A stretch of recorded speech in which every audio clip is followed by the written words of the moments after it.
Hey everyone! So recently I was invited to go to Paris to view an exhibition called Picasso Primitif at Musée du quai Branly, Jacques Chirac. I apologize in advance for my very terrible French. If you saw my previous video on Picasso and his muses, you can probably guess that I was pretty stoked to go.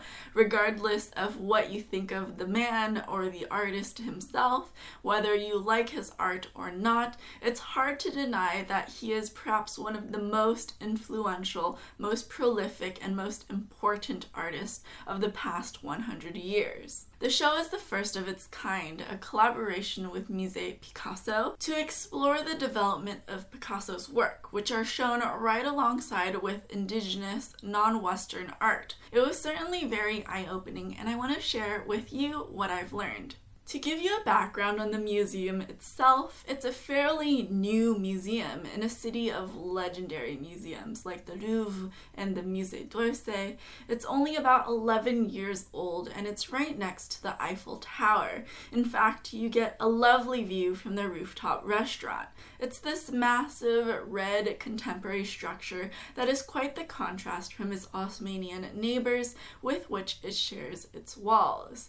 Inside, you'll find its massive permanent collection, which showcases the objects and art of Africa, Asia, Oceania, and the Americas. While the outside is open and bright with a lush garden, the interior is dark with winding pathways and spotlights to highlight the objects.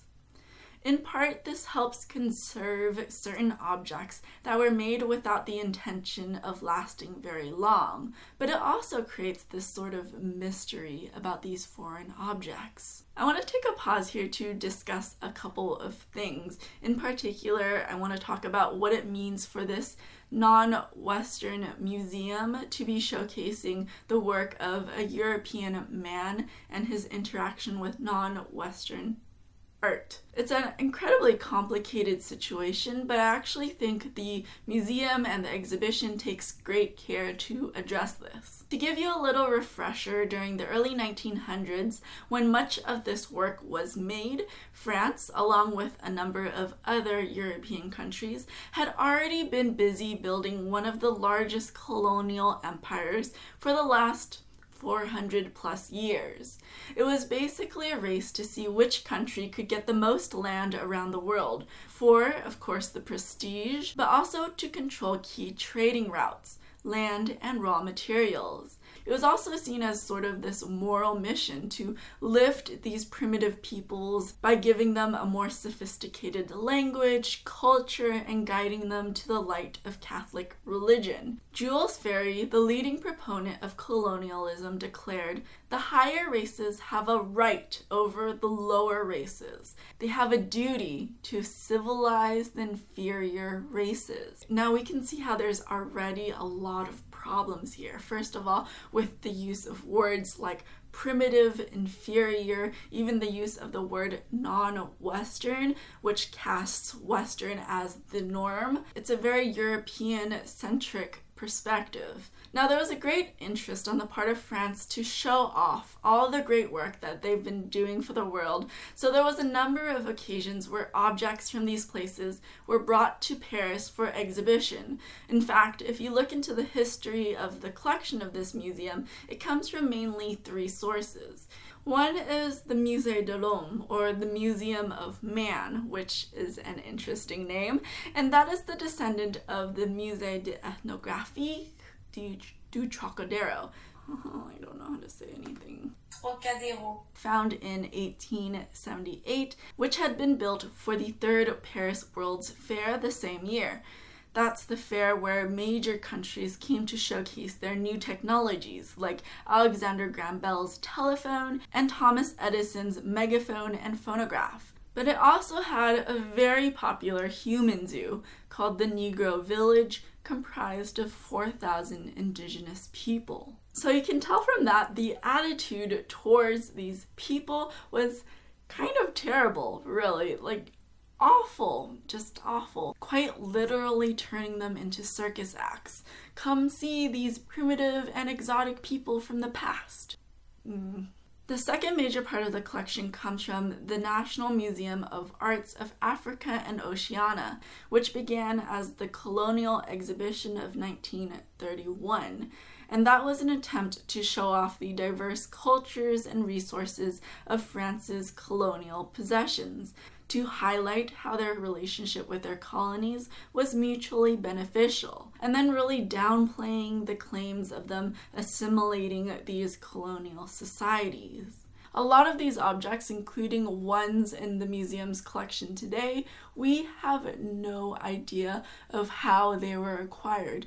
And there's just no way of figuring that out. We can tell that this specific carving is from Mali by a Dogon artist based on style or materials or subject, but there's no signature to tell who this specific artist is, or why they created it, or how it became acquired by the French. It could have been bought or taken. They could have been traded with someone who stole it from someone else. There was a huge demand for these objects in Europe, and many people, including modern artists like Picasso, acquired them on the cheap. In fact, in the early 2000s, New Zealand's National Museum, the Te Papa, made it their mission to reacquire Maori remains held in various institutions around the world. One of the objects in question were the momomokai, or the Maori tattooed heads held in the quai Branly, and the objects were formally returned to New Zealand in 2012. It's a very tricky landscape to navigate. What right do museums have to possess these objects or to even show these objects? For example, some of these objects are made for rituals. They're not made to be preserved. They're made for maybe an initiation ceremony where only the older men and the young boys are allowed to see the objects. Women weren't allowed to see certain things. What does it mean for the museum to be showing this to anyone who comes in? In some cases, these groups of people no longer even exist. During the tour of its permanent collection, I was really struck by the amount of sensitivity needed to work in this space. There's a sense of responsibility to preserve history and knowledge of these cultures that are no longer existing or quickly declining, but also a great joy in sharing the limited knowledge that was very difficult to acquire, trying to understand how these various people live, how they think about the world, their religion and virtues. It's important to understand their original context, but to also consider it in its current situation. Are these objects art or artifacts?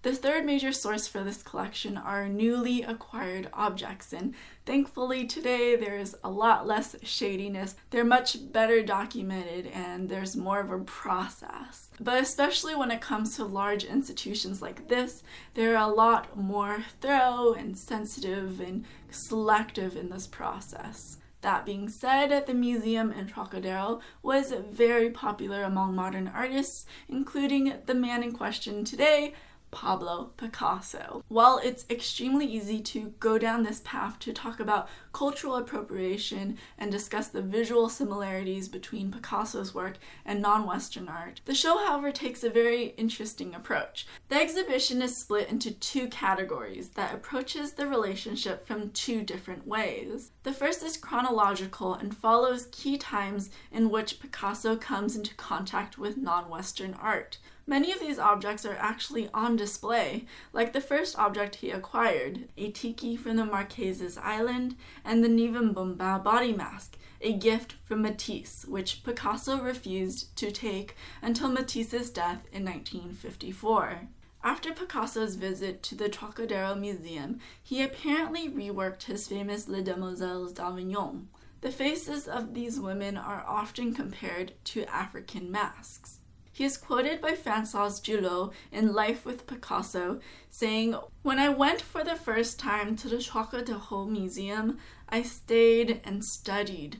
Men had made these masks and other objects for a sacred purpose, a magic purpose, as a kind of mediation between themselves and the unknown hostile forces that surround them, in order to overcome their fear and horror by giving it a form and an image. At that moment, I realized that this was what painting was all about. painting isn't an aesthetic operation. It is a form of power by giving form to our terrors as well as our desires. When I came to that realization, I knew I had found my way.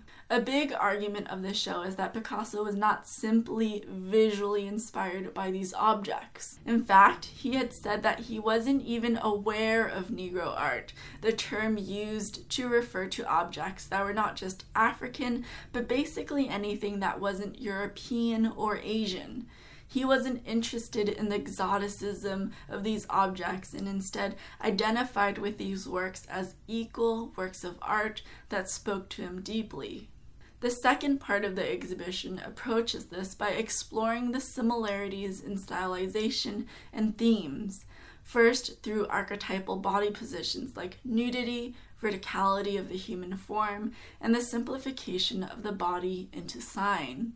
In Metamorphosis, they compare Picasso's interest in images containing other images, recursive imagery, and the use of animal-human forms like the Minotaur, which was often used by Picasso to represent himself. They also show how he started to create assemblages from found objects, a technique often used by non-Western works.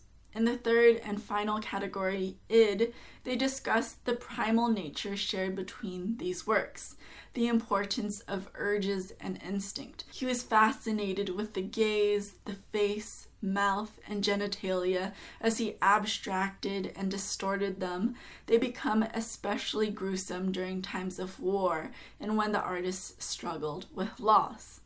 The objects were placed in a way where sometimes it's hard to tell which works are Picasso and which were made by unknown artists, placing them on the same level of art. Picasso felt there was something about these objects that were truly at the core of a human experience.